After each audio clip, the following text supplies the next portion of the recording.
O ionômero de vidro, utilizado como material para forramento ou base, que é o foco da nossa aula de hoje, ele tem a função de proteger o material para forramento. Então, lembrando que vou utilizar lá o ionômero de vidro como base, por cima de um hidróxido de cálcio que eu utilizei para forramento de uma cavidade muito profunda. Aquele hidróxido de cálcio, se a gente lembrar da aula passada, ele não tem resistência mecânica e ele é solúvel. Então, eu coloco o ionômero de vidro por cima para proteger. Nós também vamos utilizá-lo como base para reconstruir parte da dentina perdida. Então, numa cavidade média ou profunda, a gente perdeu bastante estrutura dentinária. Se eu fosse colocar tudo isso, toda essa espessura de material restaurador, talvez eu não tivesse uma boa resistência mecânica dessa restauração.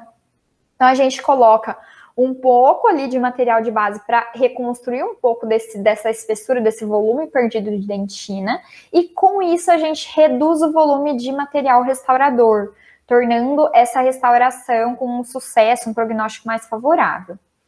A gente também utiliza o ionômero de vidro como base, material de base, para adequar o preparo cavitário. Por quê? A gente vai removendo a cárie, a gente não remove fazendo uma cavidade regular, certinha, uma caixinha toda retinha. A gente remove só onde está precisando, né? Para não remover tecido sadio. Então, às vezes, a cavidade ela fica com um monte de irregularidade. Então, a gente coloca ali um material de base e preenche essas irregularidades e deixa nivelado para que venha um material restaurador. Ele também precisa proteger a polpa, ele tem a função de proteção do complexo dentina-polpa, lembra? Do que eu preciso proteger a polpa? De estímulos térmicos, então grandes alterações de temperatura, então se eu ingiro um alimento muito quente ou muito frio, e de estímulos elétricos, às vezes eu tenho restaurações metálicas na cavidade bucal, e metal é um bom condutor, né? Então podem vir ali algumas correntes elétricas, algumas a gente chama de corrente galvânica, né?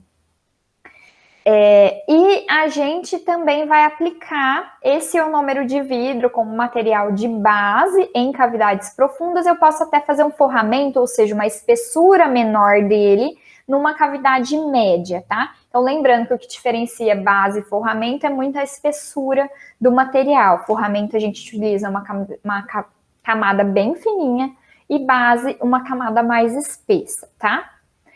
E as propriedades desse material, vamos relembrar. Ele tem adesão química ao dente. Como isso acontece? E está lá ligado com aquela primeira fase da reação ácido-base que eu vou levar ele na cavidade, que tem o brilho disponível ali na superfície do material. O ácido poliacrílico, quando ele ioniza, aqueles íons hidrogênio, eles não vão lá atacar a partícula do pó? Eles fazem a mesma coisa com o substrato dental. Então, as moléculas ionizadas do ácido poliacrílico vão lá e atacam o substrato dental. E isso faz a liberação de íons cálcio e íons fosfato. E aí, as moléculas de ácido poliacrílico ionizadas estão disponíveis para fazer uma ligação, elas vão se ligar ao cálcio dessa estrutura dental. Por isso que a gente precisa ter íons disponíveis, né, para se ligar. Por isso precisa ter aquele brilho lá no material. Essa união, 80% dessa adesão química ao dente, união química ao dente, acontece já nos primeiros 20 minutos que eu inseri o material na cavidade. A gente precisa de íons cálcio liberados lá da estrutura mineral do dente para esse ácido poliacrílico se ligar. O esmalte dental, ele tem muito mais mineral, né, do que a dentina. A dentina tem cerca de 50% de hidroxiapatita, né? O esmalte é praticamente quase que 100%, né? Então, essa adesão ela vai ser muito maior no esmalte do que na dentina. Porém, o material também se liga à dentina, dessa forma que a gente viu e de uma outra forma também. Quando o ácido poliacrílico entra lá em contato com a água, a gente viu que ele ioniza em os grupos, né, C dupla O e os íons hidroxila, libera esse hidrogênio aqui. Esses íons hidroxila, esse hidrogênio, ele vai se ligar ao colágeno lá da dentina, aquelas fibras colágenas, e vai fazer uma ligação por pontes de hidrogênio. É importante ressaltar que ele ainda está ligado aqui a esse outro radical por forças eletrostáticas, o que também impede que ele adentre aqui nesses túbulos dentinários, nessas fibrilas colágenas e se difundam ali para a dentina. Isso é importante para a biocompatibilidade, que a gente já vai falar sobre ela. Mas, para que haja essa adesão química aqui com o substrato dental, eu preciso de um contato íntimo do substrato com o material, com o cimento ionômero de vidro, para a gente conseguir fazer a ligação química. Então, lembra que a gente falou que não pode ter hidróxido de cálcio aqui nessas paredes da cavidade? A gente coloca só lá no fundo da cavidade, na parede axial, para fazer a proteção. Além disso, quando eu faço um preparo cavitário, a gente fica com resíduos ali naquela cavidade, que esses resíduos, né, chamados de lama dentinária, também são conhecidos por smear layer e smear plug, que é o que oblitera aqui a entrada do túbulo dentinário. Idealmente, a gente teria que remover isso aqui. Lá naquela aula de sistema adesivo de resina composta, a gente viu que para remover esses resíduos aqui do preparo cavitário, a gente usa ácido fosfórico a 37%. Faz o condicionamento ácido. Esse ácido fosfórico, ele remove, né, hidroxiapatita. Lá na dentina, ele remove aqui toda essa smear layer, faz a limpeza da cavidade, mas ele também remove toda a hidroxiapatita da dentina, ficando as fibras colágenas e água. Vocês lembram disso? Só que, para o cimento ionômero de vidro se ligar, que é o substrato dental, eu preciso da hidroxiapatita para fazer a ionização lá dos íons cálcio, para ele se ligar com os íons cálcio. Eu preciso ter estrutura mineral. Então, eu não posso fazer o condicionamento com ácido fosfórico a 37%, porque eu vou perder toda a estrutura mineral e não vou conseguir ter uma ligação química. Então, a gente faz um condicionamento prévio com o ácido poliacrílico, que é um ácido mais fraco, que ele vai fazer a limpeza do esmalte, a limpeza da cavidade, e ele não vai remover toda a estrutura mineral. Então, geralmente, a gente faz o condicionamento por 20 segundos com esse ácido poliacrílico, um primer, né, que o fabricante fornece, e lava por um tempo igual ao superior, e depois seca a cavidade, né? Isso a gente vai fazer quando a gente tem uma cavidade média, que a gente vai aplicar cimento ionômero de vidro para proteção pulpar. Por quê? Se a gente tem uma cavidade profunda ou bastante profunda, a gente precisa fazer aquela proteção com o hidróxido de cálcio primeiro, não é?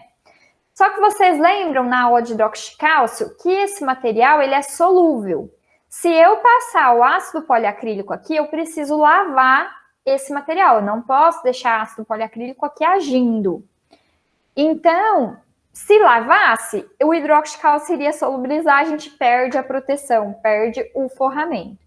Então, quando a gente tem hidróxido de cálcio aqui, numa cavidade bastante profunda, a gente não passa o ácido poliacrílico para condicionar. A gente espera a presa do hidróxido de cálcio e já aplica direto o cimento ionômero de vidro, tá? E a gente vai condicionar, então, com o ácido poliacrílico quando a gente tem uma cavidade média, de profundidade média, com bastante espessura de dentina, onde a gente não vai aplicar o hidróxido de cálcio antes, não tem necessidade de fazer forramento.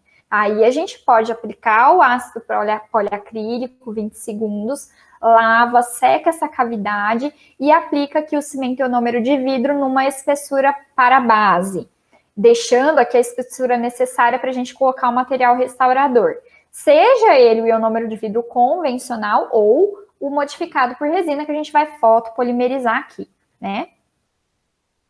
A gente viu também que esse material é muito vantajoso porque ele libera flúor. Lá no pó, a gente tem as partículas de fluoreto de cálcio, fluoreto de alumínio, fluoreto de sódio de alumínio. Então, todos esses fluoretos vão liberar flúor. Onde que esse flúor atua? Na remineralização da estrutura dental. Então, por algum motivo, algum ácido ou bactérias que produzem ácido, né, cárie, vai desmineralizar e o flúor vai ajudar nessa remineralização junto com o cálcio e o fosfato.